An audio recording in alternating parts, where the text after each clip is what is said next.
Assalomu alaykum, kanalimizning hurmatli obunachilari. Biz bugun sizlarga karbonqul kasalligi haqida ma'lumotlar berib o'tamiz. Agar siz kanalimizga obuna bo'lmagan bo'lsangiz, obuna bo'lib qo'yishni unutmang.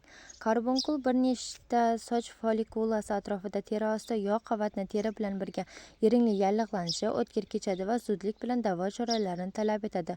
Odatda bo'yin orqasida, bel, son, kiyim tekan sohalarda yuzaga keladi. Bu kasallikning sabablari infeksiyaning soch follikulasiga kirishi, ba'zi kasalliklar moyillikni kuchaytiradi.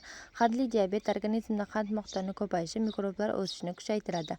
A vitaminoz va kuchsizlangan immunitet infeksiyaga qarshi turish kuchi kamayadi. Jigar va buyrak funksiyasining kamayishi toksinlar ajralishini sekinlashtiradi. Kasallik belgilari o'choq atrofida teri qizarishi, yara atrofi yiringlashi, zararlanish sohasi og'riqli intoksikatsiya belgilari bor. Ma'lumotlarimiz sizga foydali bo'lgan bo'lsa, yaqinlaringiz bilan ulashishni unutmang. Salomatligingizni asrang, azizlar.